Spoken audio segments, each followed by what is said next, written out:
It's your boy Luke, back again for another PGA DFS video, this time for our top 6 value plays here for the Zozo Championship. What we're going to do here in this video is we're going to cover my favorite plays priced $7,500 and below on Draftkings to help you guys save some salary and spend up for some studs.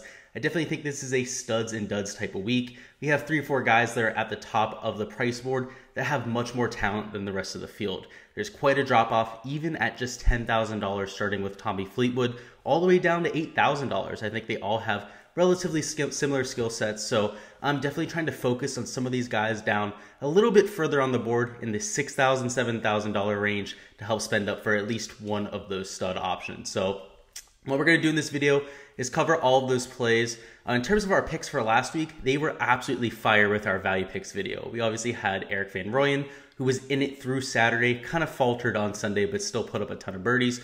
Also, we had Aaron Wise and Ricky Fowler, who both finished in the top 5. And obviously, Ricky Fowler wasn't able to get it done in terms of a win, but from a GPP standpoint, both were great plays. Both were people featured in my poll for this week and were featured on the video last week. So we move on to this week here at the Zozo Championship. We're going to be at Narashino Country Club in Japan, which is an absolutely beautiful golf course. It's the last time Tiger won. His 82nd victory was at this golf course, so a lot of history there as well. If you guys are looking for my course breakdown, if you guys want to know why I'm picking the players I am this week, make sure to check that out. Link will be in the description. Again, this is a golf course we don't see all too often. It's not one we have a ton of stats for, no shots gained metrics or anything like that, but one we've definitely seen on TV, one we can at least do a deep dive on, so I have a hole-by-hole breakdown there for you guys.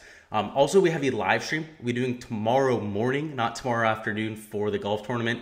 We have about a 5:30 p.m. lock. Maybe it's like 6 p.m. I'm not sure the exact time, but we're going to be doing the live stream at 10 a.m. Eastern time. So in the morning, talking about our player pool, any weather, any updates to our player pool, anything like that, and of course, any live questions that you have. So make sure to stop on by. I'll also put a link in the description for that.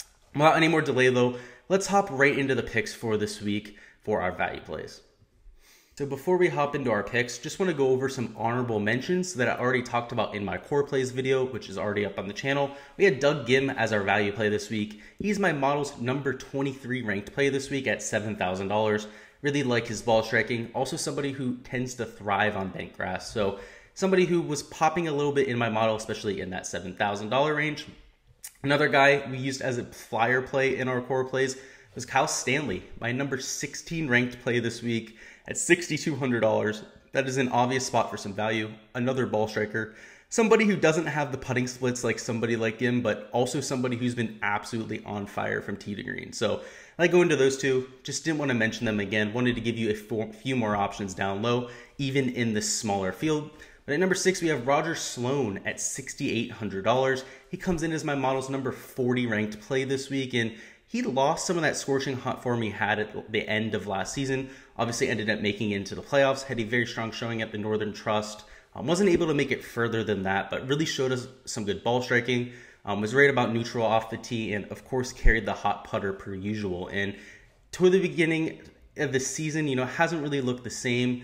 Has a few missed cuts here, was at least gaining on approach, but I definitely think it's something that could rebound. He definitely lost the putter that he had pretty much all of last season, something that I do expect to rebound here at some point. And if it ends up being this week, if he continues his approach play, ends up just being a neutral driver like he's been at times, this is a very good course fit for him. So $6,800. We don't have a ton of people at this golf tournament, especially down in the $6,000 range, that we can really plant a flag in. But Roger Sloan, a very good course fit, and even though he doesn't have great recent form, somebody I'll at least be taking a few shots on this week.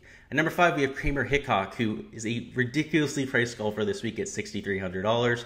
And a lot of it just comes down to recent form, right? You can see my model doesn't love him this week. He's my number 53 ranked golfer this week, which is not really what you're looking for. Obviously, recent form has a lot to do with that, but somebody who, if you take a little bit of a broader look at him, a little bit more of a long-term approach, somebody who starts to pop a lot more, somebody who's typically right around a neutral off the tee player, somebody who makes a lot of hay with his approach play and is a very good bent grass putter. And Kramer Hickok, he's had a few weeks off at this point, a few missed cuts as well. Had a lot of time to try and figure out what's going on with this game. If he can return to even a semblance of the form that we saw last year, he's very good at the Players Championship, which is another golf course I do comp to this. There, TPC Sawgrass, very tight off the tee. That'd be good with your approach play, very precise. Was also very good towards the end of last season. We saw it there at TPC River Highlands, obviously got into that playoff. Weeks after that was contending, was making cuts, that kind of thing. Somebody who, again, is just a lot better than the price tag. A lot of these guys priced around him, maybe except for Kyle Stanley, are all just unknown people that we never see on the PGA Tour. People that have been in really bad form for quite some time that are in this field just based on random circumstances or exemptions or that kind of thing. So again, I think he's just mispriced in this field, and at that price tag, he lets you send up quite a bit at another position.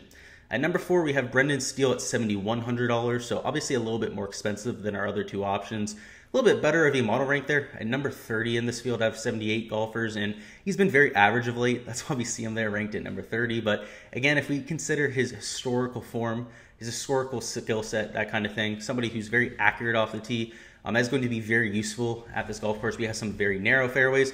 Also somebody who's a little bit longer than people give him credit for. He averages 298 yards. It is just under tour average. So somebody who hardly gains off the tee because he is an elite accuracy driver. Again, that's going to be more than enough this week. He's not going to be taking advantage of a 600-yard par 5 or anything like that. But you're probably only looking at 5 or 6 people in the field that are even capable of that. So for a value play, I'm not going to hold that against him. He's not going to be one of those elite tier bombers, but we're not expecting that from anybody priced this low. There might be one guy on this list that we'll get to at number 2 that is a bomber that probably can take advantage of that type of a par 5, but Steele, that's not where he makes his hay. He's somebody who's very good at putting. Also does his best work on bent grass. So I like the skill set fit here. The approach play hasn't quite been on fire of late.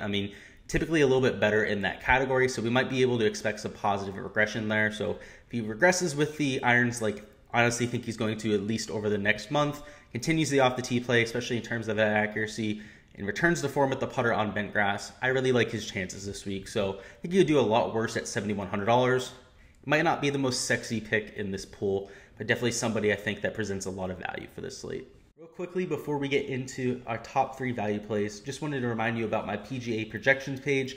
On there, you guys can get my projections for every player in this week's field. So not just the people that I talk about in these short videos, my complete projection set. So that includes their player projections, includes ownership rankings, custom model rankings, course fit, access to the community Discord, all of that for just $1 a month. Yes, 25 cents a week. The best value in the entire industry. So what are you guys doing? Make sure you guys get over there, get joining that. Link will be in the description. Again, that is my PGA projections page for access to all of the data I have to offer. And now at number 3 for our values, we have Troy Merritt at $6,900. For our top 3 value plays, these guys are definitely coming in with a little bit better form. So as my number 31 ranked play in this field, my custom modeling is all right on Troy Merritt. Somebody who isn't necessarily the best course fit. He's not a great off the tee player, but definitely good enough with his approach play. We've definitely seen that over the past few months with Troy Merritt. Also somebody who's a really good putter. And at a golf course like this at Narashino, where we have some extremely fast bent grass greens, also a lot of undulation. That's what this course is known for at this point. Somebody I'm definitely going to take a chance on. We've seen him really turn around his game of late. The approach plays have been a lot more consistent than we've seen from him in the past. And at $6,900, I think it's a misprice. He could very well be somebody we have in this $8,000 range, especially if we consider the peers there. People like Matt Wallace that were priced at $6,300 the other week that had an all right performance. They have a much better pedigree long term than some of the guys in that range. Troy Merritt's been arguably a better player than almost everyone in that $8,000 range. So in terms of value, he's somebody who I'm definitely using as a priority play in this range. Somebody who also has a relatively high floor. He's not going to go out there and really kill you with any part of his game. So here at a golf course that we don't see all too often, that we don't have a concrete skill set for, Troy Merritt becomes a very attractive play because he's pretty much a good skill set fit at any course. But at number 2, somebody who does have an elite skill set for this golf course, we know that being a bomber is going to be advantageous here. We just don't have many bombers in the field. So at $7,300, Munoz is definitely somebody I'm correlating a lot of my lineups with, and I'm taking a bomb and gouge approach. So somebody who averages well over 310 yards per drive, is an elite off the tee player when he has his game there. Also somebody who can bring an elite putter, especially so on the bent grass surface. It's by far his favorite surface on tour. So somebody who comes in as my number 35th ranked play in this field. A lot of that comes down to recent form. He's had some ugly missed cuts. Looked very good at the Sanderson Farms this year. Shot a very good first round, and then the second round completely threw it away. So he's been very volatile to this point. He showed us quite a few bright spots, but has also faltered down the stretch. So we need Munoz to keep it all together, to go out, have 3, potentially even 4 good rounds to pay it off. But that is something that he's shown time and time again. Usually about once every 8 or 9 events, he goes out there and he ends up competing, right? Let alone getting a win probably once every 2 years, that kind of thing. So really like him there at $7,300. And again, somebody I'll have in plenty of my DFS lineups. But at number 1, we have Tom Hoge. He's my favorite value play on the slate. Not typically somebody that I prioritize on any slate, but he's coming in with good form. He's only $7,000, and again, we don't have many players on this slate that we can even go to below $7,500, and also has a very good course fit, so kind of checks all of the boxes, is a very sneaky pick this week. So let's talk about the course fit first and foremost. Somebody who tends to struggle off the tee, right? It's a little bit more accurate than long, averages about 290 yards per drive. Here at this golf course, that's going to be more than all right. He's just going to have to keep it together on some of those long par 4s. We have a few 480, 490-yard par 4s, but plenty of short par 4s. And that is something that Tom Hoge is quite a specialist at. If we take a look at par 4 scoring on holes less than 380 yards, he is number 1 in this field. So tends to be a specialist on those holes. It's very strategic. He tends to not go for the green. He tends to lay back, hit a wedge, set himself up to a perfect number, and score very well. He's a very good putter. He's a very high birdie or better percentage player. So Tom Hoge, not going to see much ownership this week. If you think he's going to be a very sneaky play, but also somebody who, again, has a very good course fit. He's also coming in with good form. You can see he's a top 25 skill set fit for this golf course in terms of recent form, and that is a very good metric right there at $7,000.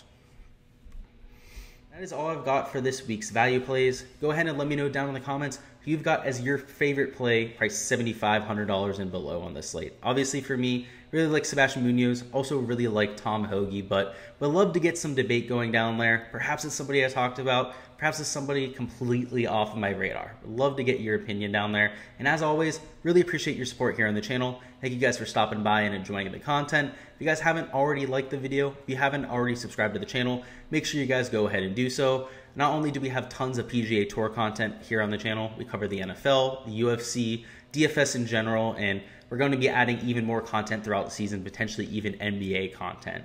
Something that I'm very good at in terms of DFS player. It's my most profitable sport. Just not something I've started on the content side of things, so probably will at some point. So if you guys are into any of those sports, make sure you guys subscribe. As always, we're going to have that live stream going tomorrow. It's just going to be in the morning this time. So like I said before, it's going to be at 10 a.m. Eastern time. It's going to be covering my player pool, ownership, some game theory. Of course, bring any questions that you have for me on the slate, and I'll make sure to be able to answer them for you. So until then, guys, good luck with all of your lineups for this week. Good luck if you're doing any NBA lineups tonight. We got opening day, which I'm super stoked about. Always happy when NBA season comes around because it's super profitable for us. But until then, guys, good luck, and I'll see you guys.